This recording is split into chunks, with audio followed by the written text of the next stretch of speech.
Halo, kali ini kami akan menampilkan video pembelajaran pengantar akuntansi 2 dari Universitas Pelita Harapan. Video kali ini akan membahas modul 1 yang berjudul Plan Asset, Natural Resource, dan Intangible Asset. Namun, kali ini kita akan berfokus pada Plan Asset. Pertama, kita ke teori dulu yuk. Apa sih Plan Asset? Plan Asset merupakan aset berwujud yang dimiliki untuk digunakan dalam kegiatan operasional perusahaan dan bukan untuk dijual. Aset ini juga memiliki masa umur manfaat yang panjang dan mengalami penyusutan. Maksud dari aset berwujud adalah aset yang memiliki substansi fisik. Contoh dari plan aset adalah mesin, peralatan, serta kendaraan. Pencatatan nilai plan aset dalam laporan keuangan biasanya menggunakan prinsip historical cost, yaitu prinsip di mana perusahaan melaporkan nilai aset berdasarkan harga perolehannya. Sebagai contoh, ketika kalian membeli properti seharga $5.000 yang dikenakan pajak seharga $500, serta dikenakan biaya agen properti seharga $600, maka total nilai yang dicatat dari properti tersebut adalah $6.100. Contoh yang kedua, misalkan kalian beli truk harganya $420.000, terus kalian dikenakan pajak sebesar $13.200, dan kalian dikenakan biaya pemberian cat dan modifikasi pada truk atau painting and leathering sebesar $5.000. Terdapat juga biaya seperti lisensi sebesar $800, serta biaya asuransi sebesar $16.000. Harga perolehan dari truk tersebut adalah $438.200. Mengapa semuanya tidak dihitung? Karena lisensi dan asuransi bukanlah bagian dari harga perolehan. Lisensi diperlakukan sebagai expense, sedangkan asuransi diperlakukan sebagai prepaid asset. Kali ini kita akan belajar mengenai metode depresiasi. Yang pertama ada straight line method atau metode garis lurus. Metode garis lurus ini diukur berdasarkan tahun perkiraan masa guna, sehingga perhitungan depresiasi dengan metode ini sama tiap tahunnya. Rumus dari metode ini adalah cost atau harga perolehan dikurang residual value atau nilai sisa, dan kemudian dibagi dengan perkiraan masa guna dari aset tersebut. Contoh soal, kita membeli mesin dengan harga $13.000. Mesin tersebut memiliki nilai sisa sebesar $1.000 dan perkiraan masa guna dari mesin tersebut adalah 5 tahun.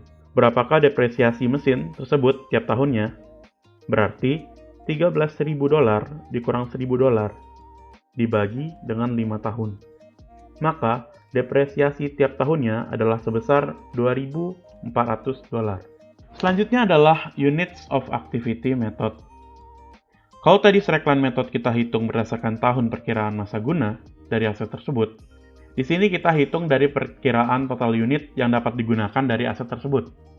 Rumusnya adalah depreciable cost atau selisih dari cost dan nilai sisa dikali dengan unit pemakaian di tahun tersebut dibagi dengan perkiraan total unit yang dapat digunakan dari aset tersebut. Contoh soal, kita membeli truk dengan harga $12.000. Truk tersebut tidak memiliki nilai sisa. Diperkirakan truk tersebut dapat berjalan sepanjang 100.000 km. Pada tahun pertama, truk tersebut hanya dipakai jalan sepanjang 15.000 km. Maka depresiasi pada tahun pertama adalah $12.000 dikali 15.000 km, terus dibagi dengan 100.000 km. Maka depresiasi tahun pertama adalah $1.800. Berikutnya adalah declining balance method. Declining balance method ini memakai persentase dari nilai buku aset perusahaan untuk menghitung besar depresiasi tiap tahunnya. Metode ini menghasilkan perhitungan depresiasi yang besar pada awal tahun dibelinya aset. Rumus dari metode ini adalah nilai buku awal aset dikalikan depreciation rate. Depreciation rate didapatkan dari 100 dibagi tahun perkiraan masa guna aset, kemudian dikali 2. Contoh soal. pada 1 Januari, RR Corp membeli mesin pabrik sebesar $13.000. Mesin itu diperkirakan memiliki 5 tahun masa guna. Maka, untuk mencari depresiasi, kita perlu mencari depreciation rate terlebih dahulu, yaitu 100 dibagi 5 tahun, kemudian dikali 2, yaitu 40. Kemudian hasilnya akan dalam bentuk persen, 40%. Depresiasi didapatkan dengan cara mengkalikan 40% tersebut dengan nilai buku awal tahun. Tiap pergantian tahun, nilai buku awal akan terus berubah sesuai dengan perhitungan nilai buku awal tahun sebelumnya, dikurang dengan besar depresiasi tahun sebelumnya. Kita masuk ke revising periodic depreciation. Revising periodic depreciation itu terjadi ketika tahun perkiraan masa guna aset mengalami perubahan. Untuk mudahnya kita masuk ke contoh soal. Misalnya, Chamber Company membeli peralatan dengan cost $36.000 dan nilai sisa sebesar $6.000. Peralatan tersebut diperkirakan memiliki masa guna 6 tahun. Maka untuk tahun pertama kita tinggal hitung pakai straight line method, yaitu cost-nya $36.000, terus dikurang nilai sisa yaitu $6.000, kemudian dibagi dengan 6 tahun. Hasilnya adalah $5.000 per tahun. Ternyata, di tahun kedua, terdapat perkiraan baru mengenai masa guna aset, yaitu dari 6 tahun jadi 10 tahun, dan nilai sisanya juga berubah dari $6.000 jadi $2.000. Nah, di tahun kedua ini, pertama kita hitung book value-nya dulu, dengan cara cost dikurangi dengan akumulasi depresiasi dari peralatan tersebut. $36.000 dikurangi $10.000, jadinya $26.000.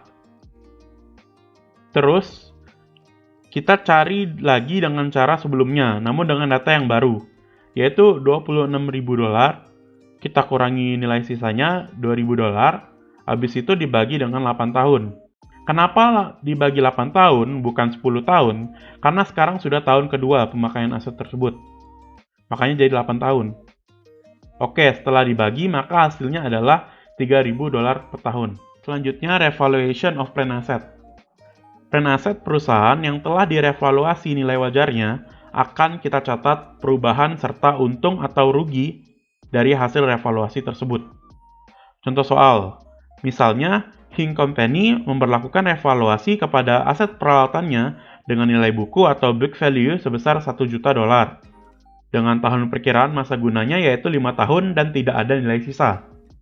Kita pertama jurnal besar depresiasinya menggunakan straight line method, yaitu 1 juta dikurang 0 kemudian dibagi 5. Jadinya depresiasi pada tahun itu adalah $200.000. Depreciation expense pada akumulasi depresiasi. Pada akhir tahun, ketika terjadi revaluasi aset, ternyata nilai wajar atau fair value dari aset tersebut adalah $850.000. Maka kita akan menjurnal revaluasi tersebut dengan cara mendebitkan akumulasi depresiasi tadi sebesar $200.000 dan kita mengkreditkan equipment sebesar selisih cost awal dengan nilai wajar dari hasil revaluasi tersebut. $1 juta dikurang $850.000, hasilnya $150.000. Selanjutnya, selisih dari akumulasi depresiasi dan equipment tersebut menjadi revaluation surplus di bagian kredit sebesar $50.000. Berikutnya adalah plan asset disposal. Arti plan asset disposal adalah perusahaan melakukan pelepasan aset. Dalam pelepasan aset tersebut, perusahaan wajib mencatatnya dalam laporan keuangan. Kali ini saya akan membahas dua metode pelepasan plan aset yang dilakukan oleh perusahaan. Metode pertama adalah retirement of plan asset, dan metode yang kedua adalah sale of plan asset. Metode pertama adalah metode retirement of plan asset. Metode ini adalah di mana perusahaan melepaskan atau membuang plan aset secara cuma-cuma. Sebagai contoh, perusahaan mempunyai plan aset sebesar $32.000 dan akumulasi depresiasinya sebesar $32.000 juga. Untuk jurnal disposalnya adalah akumulasi depresiasi pada equipment sebesar $32.000. Tapi, misalkan akumulasi depresiasinya tidak sampai $32.000, namun $30.000, bila kita lihat dari nilai buku atau book value pada aset tersebut, aset ini masih memiliki nilai buku yang tersisa, sehingga perusahaan perlu mencatat kerugiannya dari pembuangan aset tersebut dengan mendebitkan akumulasi depresiasi sebesar $30.000 serta mendebitkan loss sebesar $2.000 dan kemudian mengkreditkan equipment sebesar $32.000. Metode yang kedua adalah sale of planned asset. Metode ini adalah di mana perusahaan melepaskan planned assetnya dengan cara menjual aset tersebut. Contoh soal, misalkan suatu peralatan seharga $60.000 dengan akumulasi depresiasi sebesar $49.000 akan dijual dengan harga $16.000.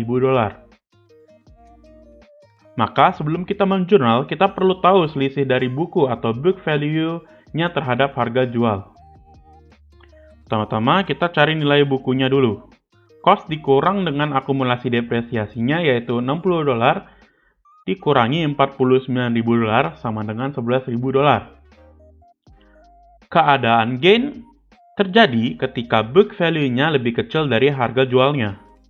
Sebaliknya, keadaan loss terjadi ketika book value-nya lebih besar dari harga jualnya. Karena pada kasus ini book value-nya lebih kecil daripada harga jualnya, maka kita menjurnal dengan mendebitkan cash tadi yang merupakan harga jualnya sebesar $16.000 serta akumulasi depresiasi sebesar $49.000. Dan kemudian mengkreditkan equipment tadi sebesar $60.000 serta gain sebesar selisih dari book value dan harga jual tadi sebesar $5.000.